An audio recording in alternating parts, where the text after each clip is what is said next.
Good evening and welcome to Making the Case. I'm Yodit Tewolde. Derek Chauvin, the former Minneapolis police officer who was convicted of murder, pled guilty in federal court today to civil rights charges related to George Floyd's death. This was the first time Chauvin publicly admitted his role in Floyd's death. The guilty plea comes 18 months after the former officer was caught on video kneeling on Floyd's neck and back for 9 minutes and 26 seconds.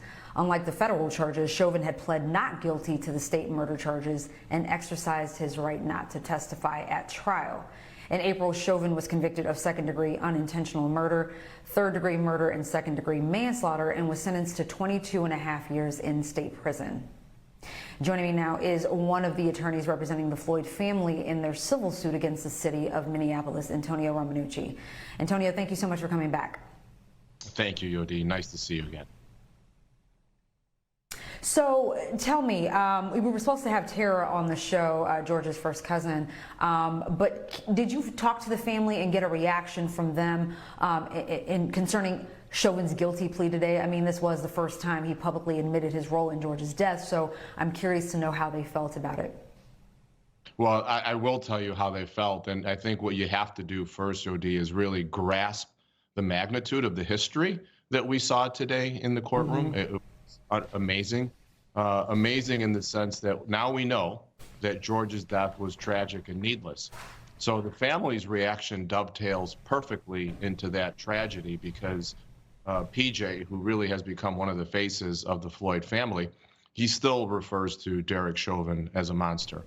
You know, there was very solemn. It was quiet.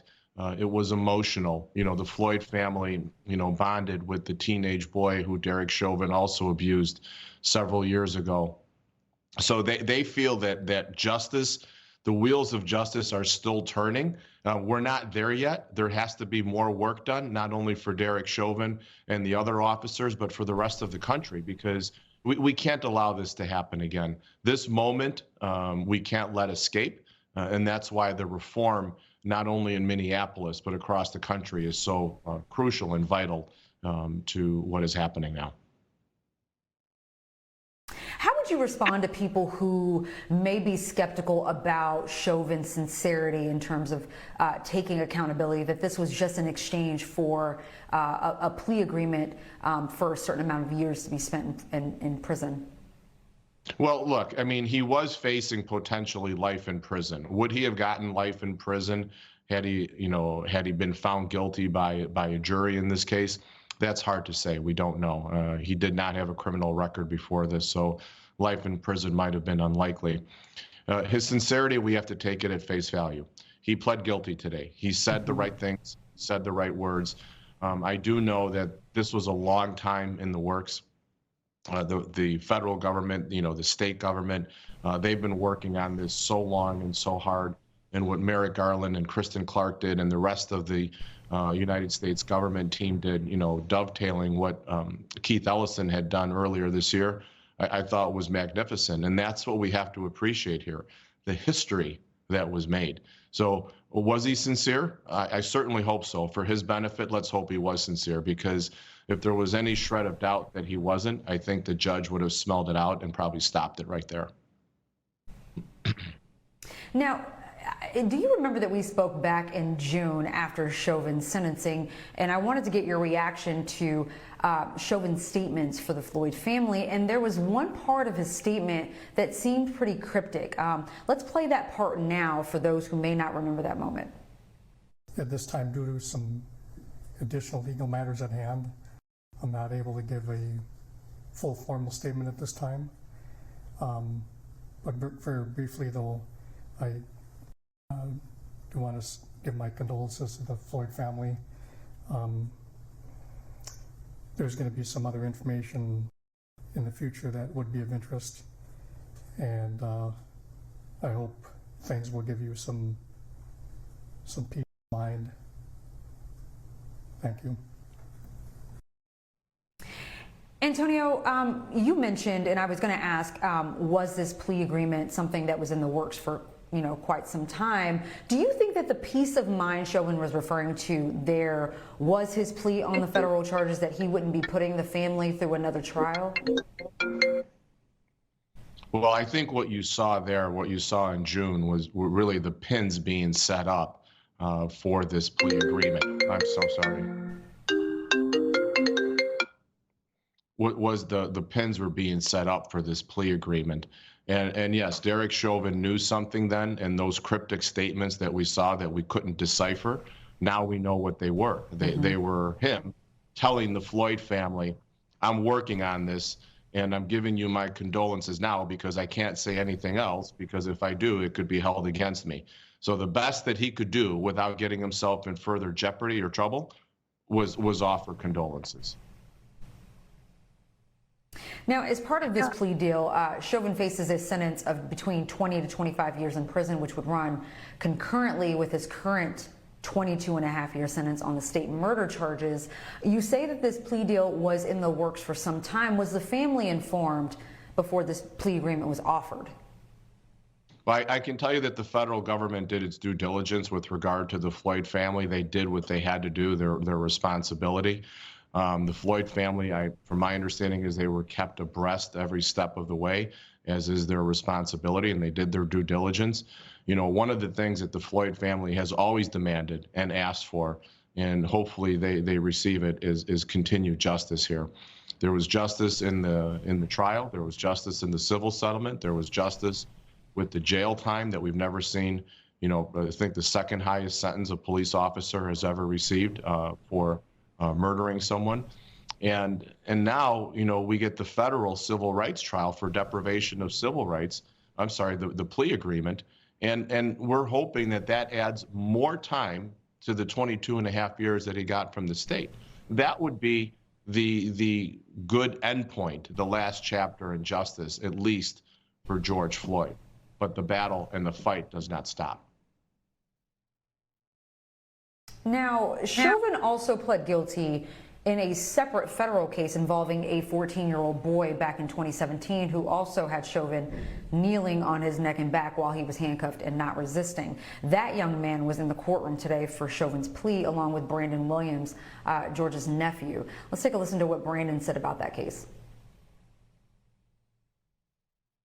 We were in court with a minor who he also pled guilty to charges of assaulting him, and after hearing the details of it, that guy's a monster. He should have been arrested in 2017 and had justice, and had he been held accountable for what he did in 2017 to that minor, George Floyd would still be here. Antonio, so my question is, I understand why the sentence involving George Floyd, concerning George Floyd's case and death, would run concurrently with the state charges. But why would this separate case, stemming back from 2017, involving somebody completely different, run concurrently? Well, first of all, we hope that they don't run concurrent. We hope that there's additional time given to Derek Chauvin so that this case with the 14-year-old boy is an aggravating circumstance. I really don't see why he should run a concurrent sentence when Brandon is basically spot on. Derek Chauvin, had anybody known about his behavior on May 25th of 2020, they would have defined him as a monster that day, but he was a monster before that. He certainly had the propensity to put people in chokeholds and prone restraints, and look what he did to George. So we're hopeful that it does not run concurrent, and that there's additional time added to it so that he might get a concurrent sentence for a while and then serve additional time. All right, I'm coming up on a break, but we'll continue this discussion with Floyd family attorney Antonio Romanucci on the other side. You're watching Making the Case. Months after he was convicted of murder, ex-cop Derek Chauvin pled guilty today in federal court to civil rights violations related to the death of George Floyd. Back with me is Floyd family attorney Antonio Romanucci. Antonio, so I was going to ask, you know, this plea obviously is going to give the family of George Floyd some peace of mind, especially because he's presumably the worst actor of the bunch, right? When we're talking about his co-defendants who still face trials in both state and federal court. What does his plea mean for them? So I'm going to say this because I don't want to interfere with their trials coming up in January. But let's just say that hypothetically, some of these officers were, as they're referred to as rookies, or they were on probation. They were new police officers. So that means that they came out of the academy pretty early on. So they had the most training on the street, right? So they knew what the rules were. They knew what the rules of engagement were.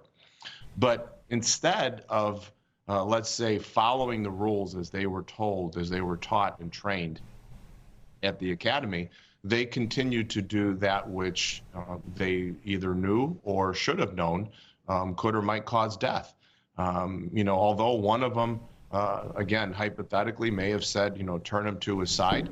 Well, they didn't turn him to his side. They kept him there, and they continued to restrain him while he was unarmed and while he was handcuffed and pleading for mercy. So it really doesn't make sense. Those are all reasonably well-trained police officers. They should have all received the same training or ongoing training. And instead, you saw what the consequences were when officers don't act reasonably. It's unnecessary harm. Now, Antonio, is it normal for a federal case to go before the state case? Because you mentioned that the other officers will be facing their federal trial in January. But what about their state case? Doesn't that normally go before a federal case, as in the Chauvin trial? Yeah, I can't speculate as to why the federal case is going ahead of the state case. But if I were to assume, I would feel that there was some discussions between the state and the federal government, and they must feel pretty strongly about the federal case, or else I wouldn't think that would go ahead. Certainly the state felt they had a very good case with Derek Chauvin. That video is common sense.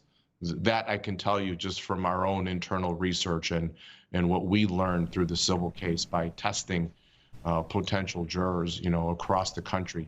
We polled them to see what they thought about it, and really everything that we got back was common sense. And if you continue with that theme, I don't see how you can really argue against it. Now, with the federal case going first, I have to feel that they would think that they have a very good chance here. Now, Antonio, you also represent the Wright family, those related to Daunte Wright, the trial that's happening in the same courtroom that Derek Chauvin was convicted in his state trial. Give me your thoughts on how you think the prosecution is doing so far. I was there for the first 2 days of the trial, and I have to tell you, I thought the prosecution was laying out its case very well. They were in the lane that they needed to be in order to prove those charges against Kimberly Potter. The recklessness and the negligence, as they relate to, the homicide charges. That case is obviously, as you know, it's ongoing. I want to be really careful of making any extrajudicial comments. I don't want to taint anybody. But I really felt that the prosecution was laying out its case very matter-of-factly in a very logical manner. Do you see any similarities between the case against Derek Chauvin and the case against Kim Potter?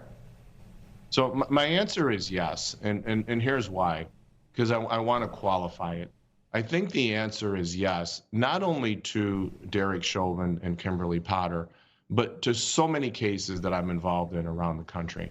And it really comes down to one thing, and this is a general statement. It's all about the training.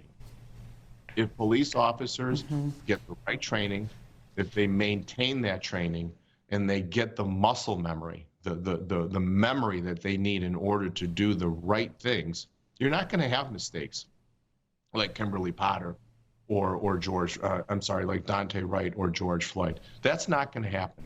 It really comes down to training. That's what it's all about.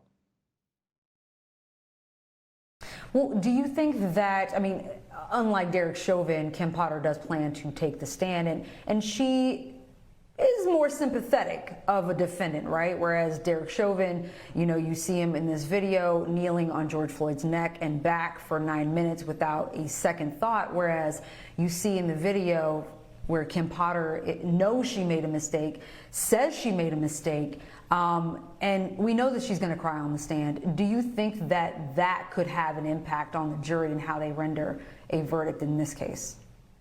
Well, anything could have an impact. Certainly what I don't want to see here is the Kyle Rittenhouse effect, and that is that tears are so much of a sympathy gatherer that, you know, the defendant is found not guilty. You know, I mean, the jury ultimately is going to have to really study those jury instructions and see and cut through the tears and cut through the explanation to determine whether or not a crime was committed. And I would expect that the state government here, you know, Keith Ellison's office, is going to spend quite a bit of time on those jury instructions, making sure the jury understands them, because you can't let sympathy come into this at the end, where sympathy just overrules what the instructions are, what the law is. Antonio Romanucci, thank you so very much for your time tonight. Appreciate you.